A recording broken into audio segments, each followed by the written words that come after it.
Good morning everyone. आज हम लोग 10th क्लास हिंदी काव्य खंड गोदली भाग 2 का फर्स्ट नंबर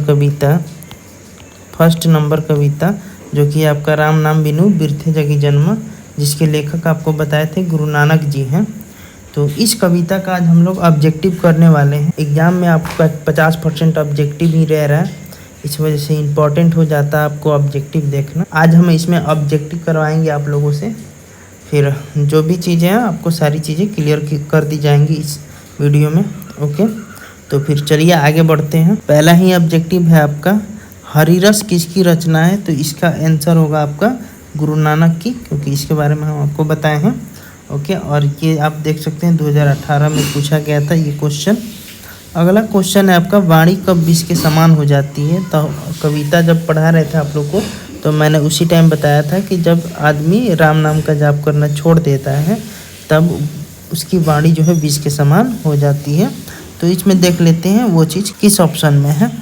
तो ए में दे रहा है जब व्यक्ति राम नाम लेना छोड़ देता है। जी हाँ, यही वाला हो जाएगा। अगला ऑब्जेक्टिव देख लेते हैं हम लोग। अगला ऑब्जेक्टिव है, किसके बिना प्राणी को मुक्ति नहीं मिलती है? इसका हो जाएगा आपका, कर्म कांड के बिना ये तो नहीं होगा, और ना ही मूर्ति पूजन, ये भी नहीं होगा। चारों धाम की यात्रा के बिना ये भी नहीं होगा। तो बचा जो है आपका डी नंबर, गुरु ज्ञान के बिना।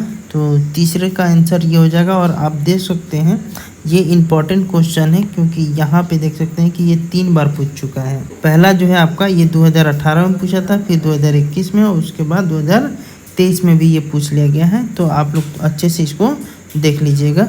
ओके, एक बार और आपको याद दिला देते हैं, किसके बिना प्राणी को मुक्ति नहीं मिलती है? तो गुरु के ज्ञान के बिना प्राणी को मुक्ति नहीं मिलती है। ओके, तो अब चलते हैं अगले क्वेश्चन की तरफ। थोड़ा सा जूम कर लेते हैं इसको। चलिए, अगला क्वेश्चन है आपका, राम नाम बिनु बिरथे जगी जन्मा, यह पंक्ति डैश की है, मतलब निम्नलिखित में से किस लेखक की है? तो राम नाम बिनु बिरथे जगी जन्मा, ये पंक्ति जो है आपका ये गुरु नानक जी की है।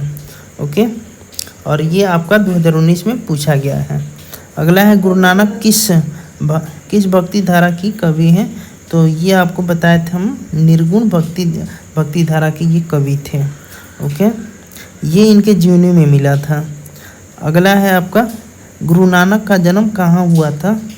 ये होगा आपका तलवंडी लाहौर में। ओके, तो ये भी गुरु नानक का जब जीवनी हम आप लोग को पढ़ा रहे थे तब ये चीज़ को बताए थे। हम आपको बताए थे कि कवि परिचय से भी एग्जाम में क्वेश्चन पूछ लिए जाते हैं ऑब्जेक्टिव में। तो ये देख सकते हैं 2020 में पूछा गया था, जो कि ये कवि परिचय से ही आया है, और ये भी 2020 में ही पूछा गया था, और ये भी कवि परिचय से ही आया है। गुरु नानक जी का जन्म जो है लाहौर के तलवंडी नामक गाँव में हुआ था। ओके, अगला क्वेश्चन, गुरु नानक पंजाबी के अलावे और किस भाषा में कविताएं लिखा करते थे? तो ये होगा आपका हिंदी भाषा। ओके, ये देख लीजिएगा, ये शायद नहीं मिला था उसमें। बाकी अगला है, आशादीवार किसकी रचना है? तो ये जो है गुरु नानक जी की ही रचना है। ये भी आपका नहीं, ये नहीं पूछा गया था बट दिया है। ओके, देख लेंगे इसको भी। अगला है आपका, गुरु नानक की पत्नी का क्या नाम था? गुरु नानक की पत्नी का नाम था आपका सुलक्षणी। ये आपको मिला था, है ना? तो देख सकते हैं ये भी 2021 में पूछा गया है, और ये जो है कवि परिचय से ही आया हुआ है। इसलिए हम आपको बोलते हैं कविता तो पढ़िए ही, थोड़ा सा कवि परिचय भी देख लीजिए।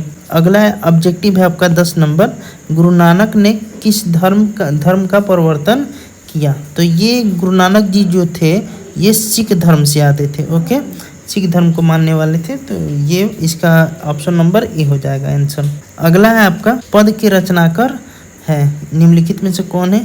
तो ये गुरु गोविंद सिंह नहीं होगा आपका, बिहारी भी नहीं होगा, घनानंद भी नहीं होगा, ये होगा आपका गुरु नानक। ओके, तो पद के रचनाकार गुरु नानक जी हो जाएंगे। अगला है आपका, बिरथे का अर्थ क्या है? तो आपको जब कविता पढ़ा रहे थे तभी मैंने बताया था कि बिरथे का अर्थ होता है व्यर्थ। ओके, तो देख लेते हैं इसमें से कौन सा ऑप्शन होगा। इसमें से आपका डी नंबर ऑप्शन है, बिरथे का अर्थ में व्यर्थ। ये वृद्ध नहीं होगा, वृद्धा नहीं होगा, और ना ही बूढ़ा होगा। ओके, व्यर्थ होगा। बिरथे का जो भी अर्थ है, शाब्दिक अर्थ, वो व्यर्थ होता है। बढ़ते हैं अब हम अगले ऑब्जेक्टिव की तरफ। तो अगला ऑब्जेक्टिव है आपका, कवि किसके बिना जगत में यह जन्म व्यर्थ मानता है। ओके, तो ये होगा आपका राम नाम के जाप के बिना। ओके, ये नहीं होगा राम के बिना, क्योंकि राम जी तो मिलने वाले नहीं हैं अभी, कृष्ण भी नहीं मिलने वाले हैं और ना ही राधा मिलने वाली हैं। तो राम नाम के बिना कभी ऐसा बताते हैं कि राम नाम के बिना ही इस जग में जो है, इस संसार में जन्म लेना व्यर्थ है। अगर आप इस संसार में और राम नाम का जाप नहीं करते हैं तो जन्म लेना व्यर्थ है। चलिए अब अगला देख लेते हैं। पूजा पाठ संध्या तर्पण एवं वेशभूषा से क्या नहीं होती है। तो इसका आंसर होगा, देखिए, ईश्वर भक्ति ये नहीं होगा और मुक्ति भी नहीं होगा, ये दोनों नहीं होगा। ईश्वर की प्राप्ति भी नहीं होगी। आंतरिक शुद्धि इसका आंसर होगा, है ना।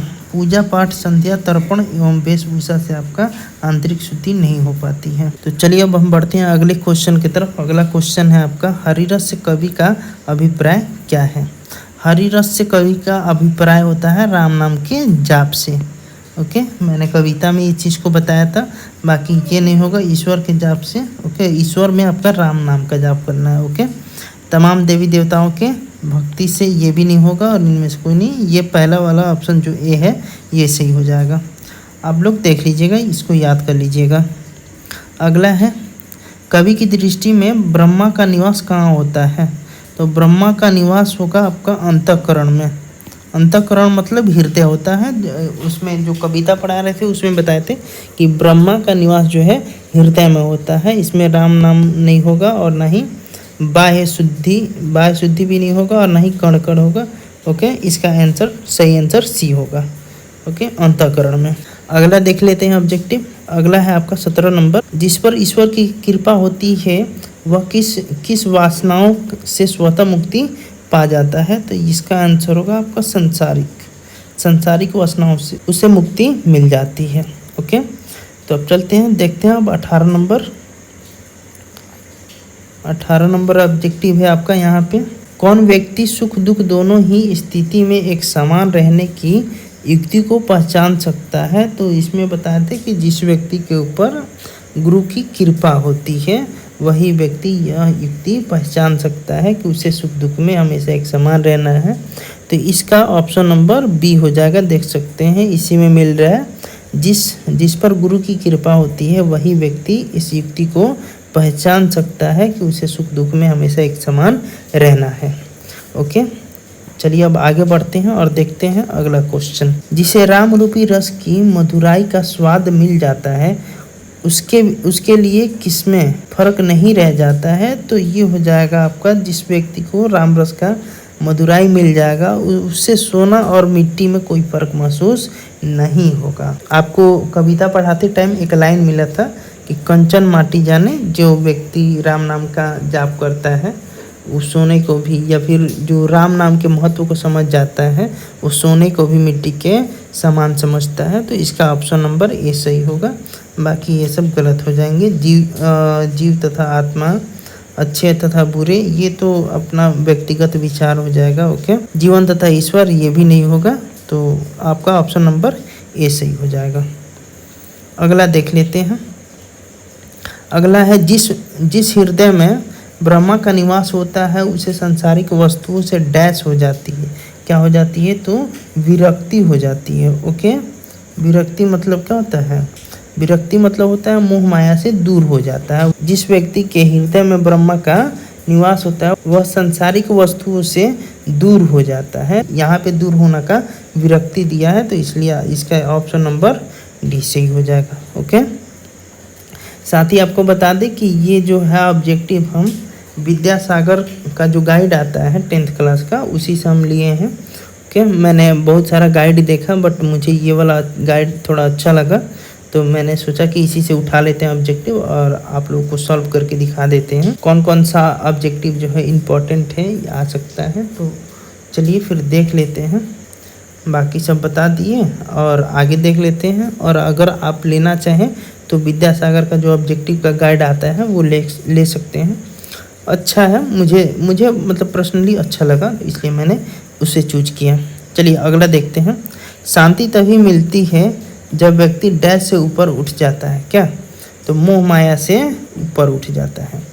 ओके, जब व्यक्ति मोह माया से, सांसारिक दुनिया से थोड़ा सा ऊपर उठ जाता है तब उसे शांति मिलती है। ओके, तो 21 का ऑप्शन नंबर सी सही होगा। 22 देख लेते हैं। 22 कह रहा है कि जिसे दिव्य प्रकाश का दर्शन हो जाता है उसे डैश छू भी नहीं सकता। तो इसका उत्तर होगा आपका काम और क्रोध नहीं छू सकता है। जिस व्यक्ति के ऊपर गुरु की कृपा हो जाती है उस व्यक्ति को काम और क्रोध जो है स्पर्श भी नहीं कर सकते हैं। ये सारी चीज़ें जो हम कविता पढ़ाते टाइम बताए थे। ओके, तो अगर आपने कविता नहीं पढ़ा होगा तो डिस्क्रिप्शन में हम उस कविता का लिंक दे देंगे, है ना, उस वीडियो का लिंक दे देंगे। आप जा कर के डिस्क्रिप्शन से उस वीडियो को जा कर के चेक कर सकते हैं और कविता को भी पढ़ सकते हैं। अच्छे से उसका भावार्थ भी बताया गया है जो कि आपको क्वेश्चन आंसर करने में भी हेल्प करेगा। ओके, आगे देखिए।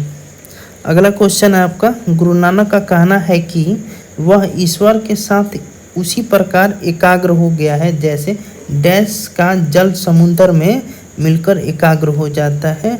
तो इसका देखिए, झील तो एक खुद ही समुंदर के तरह होता है। तालाब का पानी तो समुंदर में जाएगा नहीं क्योंकि चारों तरफ से ये ब्लॉक होता है, बंद रहता है। बाकी देखिए नदी जो है, नदी ही जाकर के समुंदर में मिलती है। तो इसका आंसर ऑप्शन नंबर सी होगा। ओके, नदी का जल, ठीक है, यहाँ पर हो जाएगा नदी का जल समुंदर में मिल जाता है। तो जैसे दोनों में कोई अंतर नहीं रहता है, उसी प्रकार से गुरु नानक जी कहते हैं। यह मिला था आपका कविता के लास्ट वाले पंक्ति में। गुरु नानक जी खुद से कहते हैं कि मैं ईश्वर में इस प्रकार से लीन हो गया हूँ जैसे कि मानो पानी में पानी मिल गया है।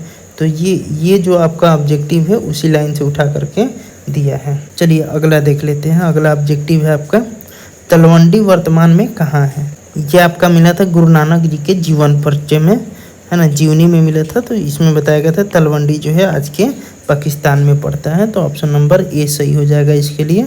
अगला है, पूजा पाठ कर्म कांड का विरोध किसने किया था।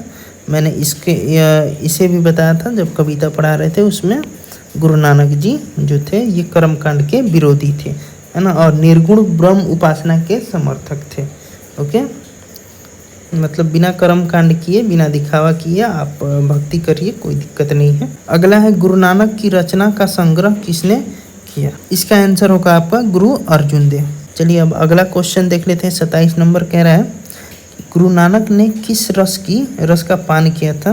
तो इन्होंने भक्ति रस का पान किया था। गुरु नानक जी भक्ति रस का पान किए थे क्योंकि इनकी कविता से ही स्पष्ट होता है कि ये भक्ति भाव में ज़्यादा लीन हुआ करते थे। चलिए अब हम अगला ऑब्जेक्टिव देखते हैं। 28 नंबर, इसमें कहते हैं कि गुरु नानक की रचना का संग्रह का क्या नाम था। इसका आंसर होगा आपका गुरु ग्रंथ साहब। ये मैंने आपको जो कवि परिचय कराया था उसमें शायद नहीं बताया था, तो आप इसे याद रख लेंगे क्योंकि ये भी पूछ सकता है, मतलब ठीक ठाक क्वेश्चन है। गुरु नानक की रचनाओं का संग्रह का क्या नाम है। आपका उत्तर होगा ये गुरु ग्रंथ साहब। ओके, अगला देखते हैं। ये कह रहा है कि गुरु नानक का जन्म स्थान ननकाना साहब अब कहाँ स्थित है ना। तो ये पीछे भी मिला था और मैंने इस चीज़ को कवि परिचय में कराया भी था। ये गुरु नानक का जो जन्म स्थान है ननकाना साहब, ये आज के पाकिस्तान में पड़ता है और ये जो है 2023 में आया हुआ है। 10th क्लास का एग्जाम हुआ था 2023 का, उसमें ये आया था क्वेश्चन। अगला क्वेश्चन है आपका 30 नंबर, हरिरस किसकी कीर्ति है। ये होगा आपका गुरु नानक की। ओके, तो ये हो जाएगा। बाकी अगला क्वेश्चन है आपका, वाणी कब विष के समान हो जाती है। तो ये होगा राम नाम के बिना। ओके, ये भी कई बार आपका मिल चुका है और कविता में भी आपको बता चुके हैं। ओके, तो ये नहीं होगा। जहर पीने से ये भी नहीं होगा, करेला खाने से ये भी नहीं होगा और ये भी नहीं होगा। अगला और लास्ट ऑब्जेक्टिव होगा इसमें का कि ननकाना साहब अब कहाँ स्थित है। तो ये ननकाना साहब जो है आज के पाकिस्तान में स्थित है। आपको यहाँ पर भी मिला था ये गुरु नानक का जन्म स्थान ननकाना साहब अब कहाँ है।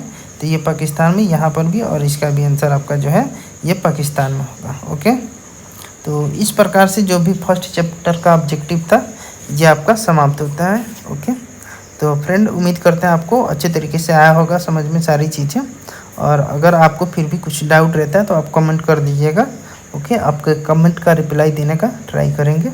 और अगर आपको वीडियो थोड़ा सा भी अच्छा लगा हो तो वीडियो को लाइक कर दीजिएगा और चैनल को जरूर से सब्सक्राइब कर दीजिएगा। Okay, thank you.